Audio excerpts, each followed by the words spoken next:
Hey guys, welcome back to one trade. So ప్రీవియస్గా నేను ఒక సెక్టార్ గురించి మాట్లాడా, ఇంటిగ్రేటెడ్ ఫెసిలిటీస్ మేనేజ్మెంట్.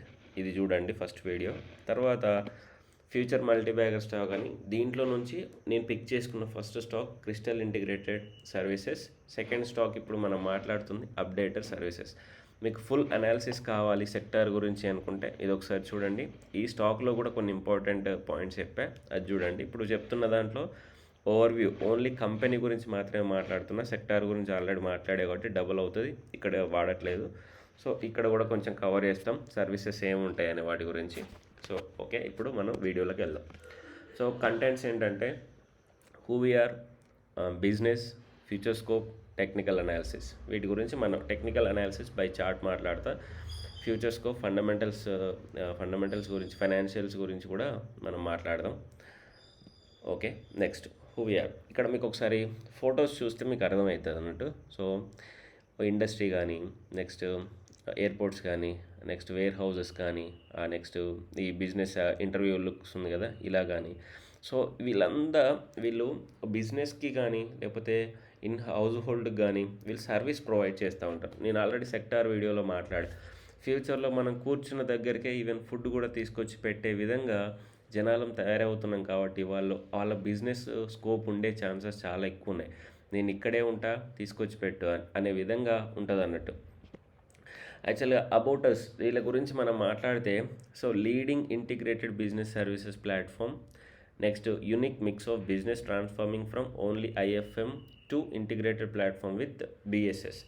సో ఇది ఓన్లీ ఒకే ఒక కంపెనీ ఉందంటున్నారు, integrated services management and integrate financial management services and ఈ బిఎస్ఎస్ కలిపి. నెక్స్ట్ పాన్ ఇండియా ప్రజెన్స్, ఇది ఇండియా మొత్తం ఉంది ఈ కంపెనీ. సో మీకు ఒకసారి అది ఇండియాలో లొకేషన్స్ కూడా చూపిస్తా. Track record of successful acquisitions, వీళ్ళు కొన్ని అక్విజిషన్స్ కూడా చేశారు year on year. Next long standing relationship with కస్టమర్స్తోని వీళ్ళు ఎలాంటి మామూలుగా ఉంటాం కదా, కస్టమర్స్తో మంచి రిలేషన్ మెయింటైన్ చేస్తేనే వాళ్ళు రెగ్యులర్గా మనకు వర్క్ ఇస్తూ ఉంటారు అని ఈవెన్ మన ఆఫీస్లలో కూడా చెప్తూ ఉంటారు, క్లయింట్స్తో మంచిగా ఉండండి, మంచిగా మాట్లాడండి అని. Technology at the four front of current and future business, highly experienced professional management team. So వీళ్ళ గురించి ఇది. ఇంకా వీళ్ళ గురించి మాట్లాడితే వీళ్ళ జర్నీ అనేది 1990లో 100% ఫెసిలిటీ మేనేజ్మెంట్ సర్వీసెస్లో మాత్రమే ఉన్నారు. Soft services, staffing, maintenance contracts, other allied services. ఆ తర్వాత 2010కి వచ్చేసరికి మెయిల్ రూమ్ మేనేజ్మెంట్ వచ్చేసారు. ఆ తర్వాత 2018లో క్యాటరింగ్ కూడా వచ్చారు. 19లో ఎయిర్పోర్ట్ గ్రౌండ్ హ్యాండ్లింగ్, ఇది ఫ్యూచర్ స్కోప్ ఎక్కువగా ఉంది, ఇది ఎక్కువనే ఉంటుంది. వీళ్ళు స్టార్ట్ చేసుకున్న ప్రతి ఇంపార్టెంటే ఉంది బిజినెస్ అనేది. Feminine hygiene, employee background check and audit and assurance. So corona తర్వాత మనకి ఏంటంటే చాలామంది ఫేక్ ప్రొఫైల్స్ వచ్చేసి ఇంటర్వ్యూలు అటెండ్ అయ్యి జాబ్స్ కొట్టారు కదా. So employee background verification check కూడా వీళ్ళు చేస్తారు. సేల్స్ ఎనేబుల్మెంట్, ఆ తర్వాత బీపీఓ టెలికాలింగ్, ఇదొకటి. ఇప్పుడు 2024లో వీళ్ళు took the company into IPO and raise it 640 crore amount. సో మనం ఆల్రెడీ ఎందుకు స్టాక్స్ ఎలా వర్కౌట్ అయితే అనే దాంట్లో గురించి మాట్లాడుకున్నాం కదా. సో ఎక్స్పాన్షన్ కావాలి అంటే వాళ్ళు మార్కెట్లోకి రావాలి, స్టాక్ మార్కెట్లోకి వచ్చేసిన తర్వాత అమౌంట్ రేస్ చేసేసుకొని దాన్ని యూజ్ చేసుకొని ఇంకా కొంచెం బిజినెస్ ఎక్స్పాన్షన్ చేసుకుంటారు. సో అది వాళ్ళ బిజినెస్ గురించి మనం ఓవరాల్గా మాట్లాడితే, ఇలా కంప్లీట్గా ఏం చెప్పాను ప్రీవియస్గా చెప్పా కాబట్టి, integrated facilities management and other services. So soft services means housekeeping, cleaning services, disinfecting and sanitising services, pest control, horticulture and facade cleaning. So ఇవన్నీ సాఫ్ట్వేర్ సర్వీసెస్, మీకు అర్థమైంది కదా. ప్రొడక్షన్ సపోర్ట్ సర్వీసెస్ అంటే మెటీరియల్ హ్యాండ్లింగ్, ఇప్పుడు మన ఇండస్ట్రీలో ఉంటే ఇండస్ట్రీలో పనిచేయడానికి యూజ్ అయ్యే వర్కర్స్ కానీ. Engineering services, mechanical, electrical and plumbing services, already మన ఇంటిగ్రేటెడ్ ఫెసిలిటీస్ మేనేజ్మెంట్లో కూడా మాట్లాడా. Institutional catering and food services, washroom and feminine hygiene care solutions. So మనం ఈ క్లీనింగ్ పర్పస్లో కానీ, వేర్ హౌస్ మేనేజ్మెంట్ కానీ, నెక్స్ట్ జనరల్ స్టాఫింగ్ కానీ, other technology and procurement services, వీటన్నిటి సర్వీసెస్. ఆల్మోస్ట్ మీరు ఒకటే బ్లైండ్గా గుర్తుపెట్టుకోవాల్సింది సర్వీసెస్, వీళ్ళు ప్రొవైడ్ చేసుకుంది సర్వీసెస్. మనం ఎంతైతే టెక్నాలజీ అప్డేట్ అవుతున్నామో, మనీకి ఎంతైతే వాల్యూ పోతుందో, జనాలకి ఏంటంటే కాలు మీద కాలు వేసుకుంటేనే అన్ని పనులు జరగాలి. ఇదేదో సినిమా ఉంటుంది, ఒక సినిమాలో ఈవెన్ పక్కనున్న పేపర్ తీసుకోవడానికో సంథింగ్ ఏదో తీసుకోవడానికి కూడా బ్రహ్మానంద్ అని పిలుస్తాడు ఆయన. ఆ సినిమా నేమ్ గుర్తులేదు.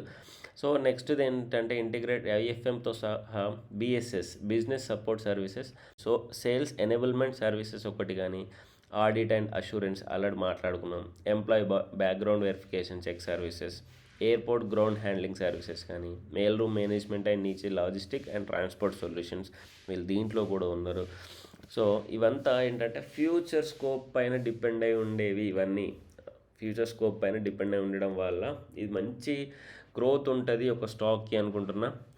ఓకే, నెక్స్ట్ ఇంకోటి, ఒక ఇండస్ట్రీలో టాప్ ప్లేయర్స్ని ఎప్పుడు మనం మిస్ చేసుకోకూడదు. ఇప్పుడు ప్రజెంట్ ఉన్న ఈ ఇండస్ట్రీలో టాప్ ప్లేయర్స్ నేను క్రిస్టల్ ఇంటిగ్రేటెడ్, రెండోది యూడిఎస్ అనుకుంటా, ఇంకా ఏమైనా ఉంటే నేను చూసి అవి కూడా వీడియోస్ చేస్తా.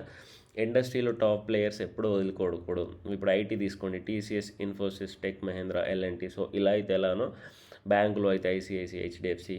సో ఎప్పుడైతే ఒక టాప్ ప్లేయర్స్ మనకు దొరుకుతున్నారో వాళ్ళని తీసేసుకొని లాంగ్ టర్మ్కి పెట్టేసుకున్నా కూడా బెటరే. మధ్యలో ఒక వరస్ట్ కేసెస్ వస్తున్నాయి అనే అప్పుడు మనం సెల్ చేసుకోవచ్చు. Next, pan India presence with large and efficient work force అనుకున్నాం కదా. సో ప్రజెంట్ ఈ జస్ట్ ఇమేజ్ చూస్తే మీకు అర్థమైపోద్ది వీళ్ళ లొకేషన్స్. మనకి ఎక్కువ ఇమేజ్తో బెటర్. ఆ తర్వాత కస్టమర్ లొకేషన్స్ 5000 ఉన్నాయి, 5000 change. Management space 201 million square feets. Points of presence 121. Overseas points of presence 18. So వీళ్ళు ఇండియాలోనే కాకుండా south east Asia, south Korea and యూరోప్లో ఇంకొక 3 లొకేషన్స్ అదర్ దాన్ ఇండియాలో కూడా వీళ్ళు ఉన్నారన్నట్టు. సో వాళ్ళ కాంపిటీటర్స్తో కంపేర్ చేస్తే వీళ్ళ దగ్గర ఉన్న అడ్వాంటేజ్ మోట్ అనేది ఏంటంటే preferred service provider, quick recruitment capabilities, efficient monitoring, easy repositioning. Almost అందరూ చేస్తారనుకోండి అవి. సో వీళ్ళ ఫైనాన్షియల్ గురించి మనం మాట్లాడితే ఫైనాన్షియల్స్లో ఇది వీళ్ళ present year on year compare చేసుకుంటున్నాం మనం. చూడండి, మీకు జస్ట్ నేను నార్మల్గా పెట్టా. Demonstrated record of robust financial performance వాళ్ళు మెన్షన్ చేసినట్టే ఉన్నాయి. 21 నుంచి 26, 24 చూస్తే 27% టోటల్ రెవెన్యూ పెరిగింది. సో రెవెన్యూ ఫర్ ఐఎఫ్ఎం 14% పెరిగింది. బిఎస్ఎస్ 18%, 89%. ఇదైతే అసలు బియాండ్ ఎక్స్పెక్టేషన్స్. ఎబిటా చూడండి 30% పెరిగింది. మీకు ఈ యొక్క పిక్చర్ సరిపోద్ది ఇది బెటరా కాదా అనేది. Next, cash pad profit after tax 28% పెరిగింది. ప్రాఫిట్ ఆఫ్టర్ ట్యాక్స్ ఇది మిలియన్ 12% పెరిగింది. సో ప్యాట్ ఇక్కడ UDS in net cash company. So almost ఇక్కడ కొంచెం డెట్ వచ్చేసింది -0.39. ఇక్కడ డెట్ ఫ్రీ ఉండే కొంచెం నెగిటివ్లోకి పోయింది. మామూలుగా అయినా ఎక్స్పాన్షన్స్ అలా జరుగుతూ ఉంటే జరిగిద్ది. ఇక్కడ రీసెంట్గా రిలీజ్ చేసిన క్వార్టర్స్లో చూస్తే టోటల్ రెవెన్యూ 14% పెరిగింది. EBITDA 44, PAT 149%, head count 3% new logo addition అనేది. సో ఇది వీళ్ళ రీసెంట్ ఫైనాన్షియల్స్. ఇక్కడ వీళ్ళ సెగ్మెంట్ వైజ్ చూస్తే వీళ్ళ ఐఎఫ్ఎంఎస్ హాస్పిటల్, ఎక్కువ హాస్పిటల్స్.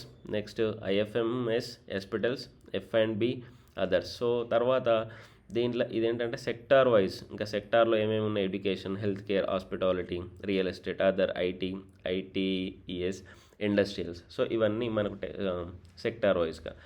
సో టాప్ 10 ఎంత రెవెన్యూ చేసుకుంటుందంటే 26.5% తీసుకుంటారు. Next 40 clients 28%, others 44.7%. సో ఇక్కడ అదర్స్ ఎక్కువ ఉన్నారు, ప్లస్ నెక్స్ట్ 40 వాళ్ళు కూడా చాలా ఎక్కువ ఉన్నారు. కాబట్టి ఇక్కడ ఇంపాక్ట్ అయినా కూడా ఇక్కడ మనం ఫోకస్ చేయొచ్చు. ఇలాంటి కంపెనీ టాప్లో ఉన్న కంపెనీస్ ఏంటంటే ఇంకా కొంచెం ఎక్కువగా కూడా కస్టమర్స్ నమ్మేసి వీళ్ళ దగ్గరకు వచ్చే ఛాన్సెస్ చాలా ఎక్కువ ఉంటాయి. Long lasting relationship with the customers having 95% retention over 5 year window. 5 yearsలో ఆల్మోస్ట్ 95 కస్టమర్స్ వచ్చే ఛాన్సెస్, వీళ్ళకి బ్యాక్ వచ్చే ఛాన్సెస్ ఉంది. ఫ్యూచర్ స్కోప్ గురించి మనం మాట్లాడితే, సో ఇక్కడ మీకు అర్థమైంది ఇక్కడ ఉన్న ఇండస్ట్రియల్స్ అనేవి, ఇక్కడ ఉన్న సెక్టార్స్ అనే ఫ్యూచర్లో డిమాండ్ ఉన్న సెక్టార్స్. హాస్పిటల్స్ అయినా, గవర్నమెంట్ స్ట్రక్చర్స్, రీటైల్. సో ఎక్కువగా వీళ్ళు ఫోకస్ చేస్తుంది చూడండి, commercial, offices and hospitality, retail, government infrastructure, industrial. So ఇవే మేజర్గా ఫోకస్ చేస్తున్నారు. ఈ రెసిడెన్షియల్ ఇంకా స్టార్ట్ అవ్వలేదు, ఇది కూడా అవుతుంది. ఇది కూడా దీనికి కూడా డిమాండ్ చాలా ఎక్కువగా ఉంటుంది, అది మీరు అర్థం చేసుకోవాలి. అవుట్సోర్స్డ్ ఐఎఫ్ఎం మార్కెట్ సైజ్ చూడండి, 18 నుంచి 23 వరకు 9.5 పెరిగితే 23 నుండి 28 వరకు 17% CAGRతో పెరిగే ఛాన్సెస్ ఉన్నాయి. In housed out sourced, so ఇది కూడా పెరిగిద్ది. Next in house out sourced same. ఆ తర్వాత బిఎస్ఎస్ మార్కెట్ అయితే ఒక రేంజ్లో ఉంది కంపేర్ టు ఐఎఫ్ఎం. సో 2018-23 2028 చూడండి సిఏజిఆర్ ఎంత పర్సంటేజ్లో పెరుగుతుందో. సో ఫ్యూచర్ స్కోప్ ఉందని మనం ఎక్స్పెక్ట్ చేయొచ్చు. సో ఇంకా రిమైనింగ్ ఇవన్నీ సేల్స్ ఎనేబుల్మెంట్ సర్వీసెస్ ఇదొకటి. నెక్స్ట్ ఇది ఇక్కడ 2018 ఫ్యూచర్ స్కోప్ గురించి మాట్లాడుతున్నాం కాబట్టి ఇంకొక 4-5 ఇయర్స్ అడిషన్లో పెడుతున్నారు. చూడండి 2000 రెవెన్యూ ఉంటే గ్రోత్ ఉంటే 4517 crores గ్రోత్ ఎక్కువ ఉండే ఛాన్స్ ఉంది. ఎంప్లాయ్మెంట్ బ్యాక్గ్రౌండ్ వెరిఫికేషన్ చెక్లో కూడా ఇంప్రూవ్మెంట్ ఉంటుంది.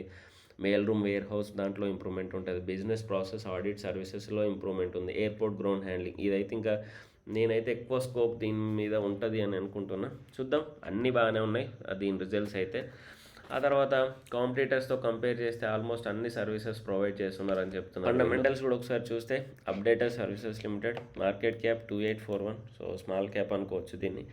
తర్వాత కరెంట్ ప్రైస్ 424, హై ఎండ్లో చూస్తే 243, ఐపీఓ కంటే తక్కువ కూడా వచ్చిందని మాట్లాడుకున్నాం. Next stock PE 29, industry PE 32, just almost near by ఉంది. కానీ ఫ్యూచర్ స్కోప్ను పెట్టేసుకుంటే మనం ఇంకా హై గ్రోత్ ఉంటుందని మాట్లాడుకోవచ్చు. ROE బాగుంది 22.6%, డెట్ టు ఈక్విటీ చాలా తక్కువ ఉంది. Industry price to book value 3.34, 3.18, కొంచెమే స్మాల్ డిఫరెన్స్ ఉంది, ఇంకా ఆల్మోస్ట్ ఈక్వల్ అనుకోవచ్చు. ఇంట్రెన్సిక్ వాల్యూ 365 ఉంది. ఓకే, తర్వాత మనం సేల్స్ గురించి ఇయర్ ఆన్ ఇయర్ సేల్స్ మాట్లాడితే 1300 నుండి 2400 వరకు వచ్చేసినాయి.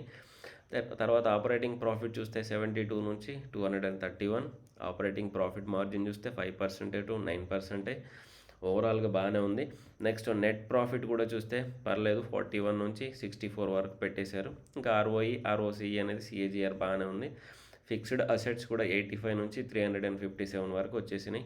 నెట్ క్యాష్ ఫ్లో ప్రీవియస్గా పాజిటివ్ ఉండే, ఇప్పుడే ఒకసారి నెగిటివ్ అయింది. మనం డెట్ కూడా చార్ట్లో చూసాం కదా, -0.39% ఏమో పెరిగింది. మేబీ ఎక్స్పాన్షన్ అయ్యి ఉండొచ్చు బిజినెస్ పర్పస్లో. ROCE కూడా బాగానే ఉంది 20 నుండి 26. సో ప్రమోటర్ హోల్డింగ్ అనేది 58 కాన్స్టెంట్ మెయింటైన్ చేస్తున్నారు. ఇక్కడ కొంచెం స్లోగా చూడండి, 47 ఉండే 73, 64, మళ్ళీ 88 పెంచేసుకున్నారు లైట్గా.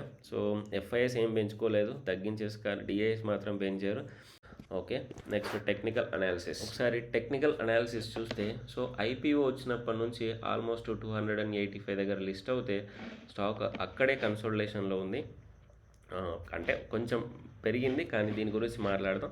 ఫస్ట్ కొన్ని డేస్ కన్సోలిడేషన్లో ఉంది, ఆ తర్వాత ఒక బ్రేక్అవుట్ ఇచ్చేసింది, కానీ అది నిలవలేకపోయింది.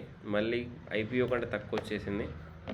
ఇక్కడ నుంచి ఒక V షేప్ రికవరీతో చూడండి, ఇలా వచ్చి మళ్ళీ ఇలా వెళ్ళింది కదా, ఒక V షేప్ రికవరీతో వచ్చేసింది.